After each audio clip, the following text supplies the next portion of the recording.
धीरधैनं श्रवणपटे यतिवरा महावाक्य जनार्दन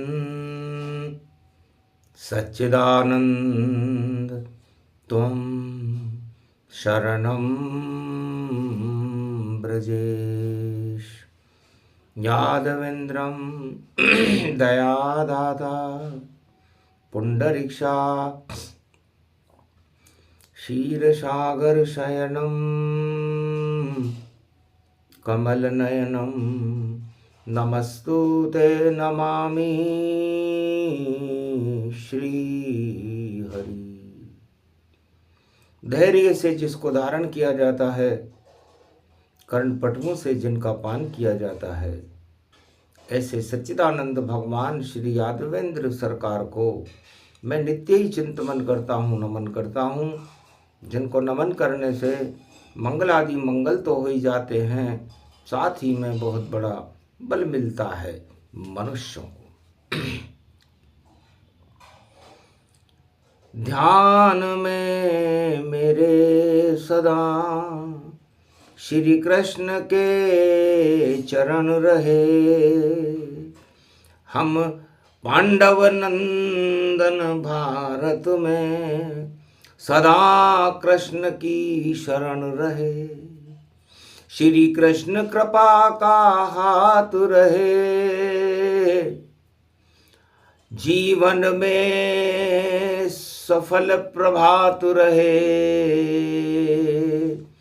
और सब कुछ तेरे चरणों में। श्री कृष्ण का हमको ध्यान रहे। रोम रोम में कृष्ण रहे, श्री कृष्ण का मुख में वास रहे, और आत्मा में श्री कृष्ण का और देखो दिव्य प्रकाश रहे। हास रहे, विलास रहे, पापों का सब कुछ नाश रहे। जब तक जीवन है धरती पर, श्री कृष्ण हमारे साथ रहे। फिर जीवन में सुख दुख कैसे, जब श्री कृष्ण का साथ रहे। जब श्री कृष्ण की हाथ रहे, तो जीवन शक्ति विशाल रहे। अर्जुन स्तुति करत है, प्रगटे कृष्ण भगवान। बोले अर्जुन, आत्मा में क्यों कर रहे हो ध्यान। आत्मा में परमात्मा हर क्षण प्रकट दिखाए। जो भी याद करे ईश्वर को, ईश्वर सामने आए। हे अर्जुन, जो मुझे अपनी आत्मा में बुलाता है, मैं वैकुंठ को भी छोड़कर, त्रिलोक को छोड़कर उसकी आत्मा में प्रवेश कर जाता हूं। और आत्म दर्शन ही ईश्वर दर्शन है। आत्मा इस पंच तत्व की देह में प्राण प्रतिष्ठित रहती है, और जब तक आत्मा का प्रकाश इस पंच तत्व के शरीर में रहता है, आपका जीवन चलता रहता है। आत्मा इस शरीर से निकल जाए तो जीवन समापन की ओर चला जाता है, अस्ताचल की ओर चला जाता है। तो सूर्य का उदय होना और सूर्य का अस्त होना, ये एक जीवन है, जीवन की कला है। और ये कला हर आत्मा को एक दिन उदय काल से अस्ताचल की ओर ले जाती है, जिसे जीवन का अंतिम विराम कहते हैं। जीवन के अंतिम विराम से पहले हमें आत्मा को प्रबल करना चाहिए, और आत्मा को प्रबल करने का एक ही मार्ग है, वह मोक्ष का मार्ग है। उसे गीता कहते हैं, जिसे वैराग्य कहते हैं, धर्म, अर्थ, काम और मोक्ष, ये हमें वैराग्य की ओर ले जाते हैं। और वैराग्य जब उत्पन्न होता है तब हम भोगों से बहुत दूर हो चुके होते हैं। तो जितना आत्मा भोगों से हो जाती है दूर, मोक्ष मार्ग में ईश्वर की कृपा मिले भरपूर, उस आत्मा को ईश्वर की कृपा मिलना प्रारंभ हो जाता है। हे अर्जुन, ये कली काल है और कली काल में कलयुग की काली मां छाई हुई है और तुम सुख और दुख के कुरुक्षेत्र मैदान में भोगों की इच्छा रखते हुए अपनी इच्छाओं का शमन करो, क्योंकि इच्छा ही दुख का कारण, इसमें सुख कभी न मिलता है। और जो त्याग करे इच्छाओं का तो ईश्वर से जा मिलता है। तो ईश्वर से मिलना चाहो, यही तुम्हारा काम। गर इच्छाओं के जाल में फंसे तो खड़े कुरुक्षेत्र मैदान। तो इच्छाओं के साम्राज्य में कोई भी खड़ा हो, कोई राजा खड़ा हो, कोई आत्मा खड़ी हो, स्त्री खड़ी हो, पुरुष खड़ा हो, वो कुरुक्षेत्र के मैदान में ही खड़ा मानो। और उस कुरुक्षेत्र का मैदान उन इच्छाओं का ही शमशान है। वहां चाहे कौरव खड़े हों या पांडव खड़े हों या कोई ईश्वर खड़ा हो, यदि वो किसी इच्छा को लेकर के खड़ा है तो शमशान बनेगा, और यदि वो त्याग को लेकर के खड़ा है तो भगवान की शरण में चला जाएगा। तो मैं जितने जगत के भोग हैं उनको कर लो दूर, और जितने छल कपट पाखंड अभिमान हैं उनके नशे में जगत है चूर। सारा संसार भोगों के नशे में, सत्ता के नशे में, परिवार के नशे में। कई 8 प्रबल राज मद हैं और इन 8 राज प्रबल मदों को छोड़ना किसी भी आत्मा के लिए संभव नहीं है, क्योंकि आत्मा मदों और भोगों में उलझी रहती है। और 12 वर्ष वनवास में दर दर ठोकर खाए, फिर भी सत्ता की इच्छा कुरुक्षेत्र ले आए। फिर भी 12 वर्ष आप लोगों ने वनवास काल दर दर की ठोकरें खाई, फिर भी आप सत्ता की तरफ इच्छा रख रहे हो। कुछ भी समझ नहीं पाया, 12 वर्ष जंगल घूमा, और किसी ने साथ नहीं दिया तुम्हारा। और कुरुक्षेत्र में कृष्ण खड़े। तो श्री कृष्ण गीता के ज्ञान का और पूरा मार्ग बताए, जो भोगों में फंसे तो मृत्यु तुल्य हो ही जाए। तो ये जो 18 अक्षोणी सेना है ये मृत्यु तुल्य है, क्योंकि ये मृत्यु की इच्छा कर रही है। सत्ता की इच्छा करना मृत्यु की इच्छा करने के समान है। भोगों की इच्छा करना मृत्यु की इच्छा करने के समान है। या किसी मद में चढ़ को अपने मस्तिष्क में चढ़ा लेना मृत्यु की सूचना है। तो ये मृत्यु तो तुम्हारे सामने खड़ी है, और मृत्यु सामने खड़ा देखकर भी बड़े खुश हो रहे हैं कौरव दल।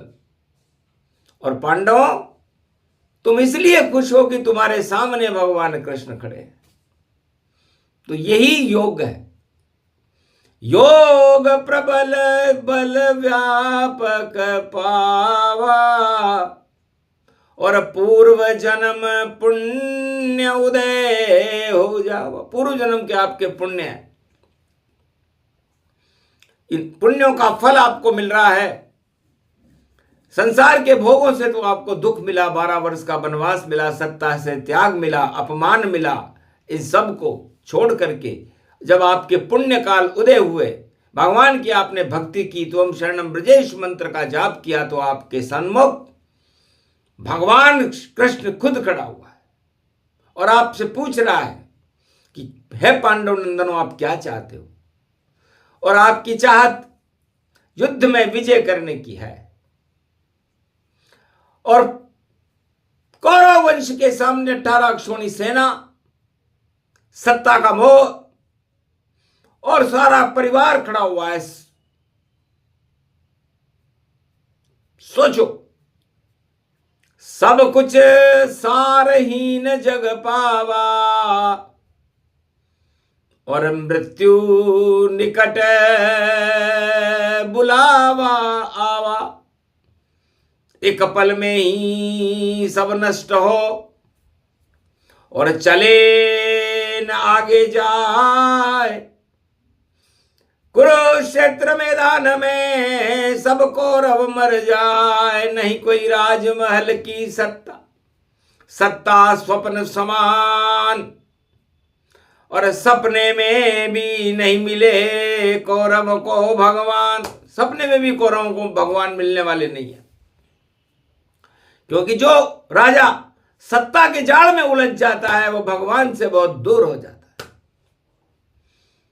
और उसका परिवार, उसकी सत्ता और उसका सारा घमंड वो मृत्यु का यमराज एक पल में हटा देता है। क्योंकि मृत्यु तो सगी है और आएगी, और वो मृत्यु काल कल्पित कुरुक्षेत्र मैदान में एक तरफ मृत्यु खड़ी हुई है, एक तरफ भगवान खड़े हुए हैं। मृत्यु को बुलावा कौरव सेना दे रही है, और भगवान को अर्जुन पांडव बुला। अब मृत्यु और भगवान में घमासान जब हो, ईश्वर की तो मृत्यु हमने देखी कभी न कोई। तो मृत्यु और भगवान का घमासान है युद्ध। इसी युद्ध में कौरव सेना देखो खड़ी प्रबुद्ध। तो हारे मृत्यु से कौरव दल, और मृत्यु से बच नहीं पावे। लाख करे चतुराई कौरव वंश मरा पावे। क्योंकि लक्ष्यहीन कौरव सेना है, मृत्यु ही लक्ष्य बना उनका। अर्जुन तेरा गौरव है कृष्ण, और खड़ा सामने है तेरा। तो अंधकार में भी प्रकाश श्री कृष्ण ये ज्ञान सुनाते हैं। गीता सुन ले अर्जुन, तुझे तेरे मोह को अभी हटाते हैं। कौरव दल पर माया चढ़ रही, वो माया हट नहीं पावेगी। और गौरव तेरा कायम होगा, सत्ता तेरी आवेगी। धर्मराज बन जाओ पांडव, धर्म क्षेत्र भारत होगा। कौरव कुल और कौरव वंश का महाभारत में नाश होगा। इस कुरुक्षेत्र में मरेंगे सब, और नहीं उनके कोई पास होगा। और कौरव कुल की भारी पराजय, कौरव कुल का विनाश होगा। और धर्म क्षेत्र बनेगा रे भारत, और गीता ज्ञान उदय होगा। और धर्म क्षेत्र बन जाएगा भारत, पांडव राज यहां होगा। ऐसी बातें सुनकर अर्जुन और शांत रूप हो जाए। जैसी इच्छा हो कृष्ण आपकी, और वैसा ही फल पाए। तो कर्म प्रधान विश्व करी राखा, जैसे कर्म वैसे फल चाखा। तो कर्म तुम्हारे शुभ हैं अर्जुन, जो सामने कृष्ण भगवान, और अशुभ कर्म कौरव दल के, जो करे कृष्ण अपमान। तो अपमान और सम्मान को जीवन से निकाल करके भगवान का मार्ग प्रकटना ही धर्म क्षेत्र की स्थापना होती है। इस गीता के सूक्ष्म प्रसंग में हमने आपको धर्म की स्थापना करने का मार्ग बताया और भगवान कृष्ण के गीता के ज्ञान की मुरली बजा करके आपको दिखाया कि क्या होता है ज्ञान। हटा देत अज्ञान और सुख दुख सब अपमान, तो सत्ता में ही जा। सत्ता में ही होता है अपमान। सत्ता नहीं मिले तो अपमान हो गया, सत्ता मिल जाए तो भगवान हो गया। सत्ता नश्वर है, ये संसार नश्वर है, ये शरीर नश्वर है, आपके सारे भोग नश्वर है, 8 प्रबल राजमद नश्वर है। और इन नश्वर को यदि आप ईश्वर मान करके घमंड कर लो तो वो राजा मूर्ख है जो ऐसा करते हैं, वो प्रजा भी मूर्ख है जो ऐसा करती है। और वह सब विद्वान हैं जो नश्वरता को त्याग कर ईश्वर करे प्रणाम। ईश्वर को जपता रहे तो हो जावे कल्याण। सूक्ष्म गीता ज्ञान सुनाया, अर्जुन को श्री कृष्ण बताया। कृष्ण ने हटा दई सब माया, सत्य का मार्ग पांडव बतलाया। जीत गए पांडव कुरुक्षेत्र मैदान, और कौरव दल कुरुक्षेत्र में हो गया सब शमशान। ये प्रसंग जो भी सुने सोमवार गति जान, सारे दोष हटे भारत के, हो भारत का कल्याण। बोलो जय श्री। आज के आनंद की जय।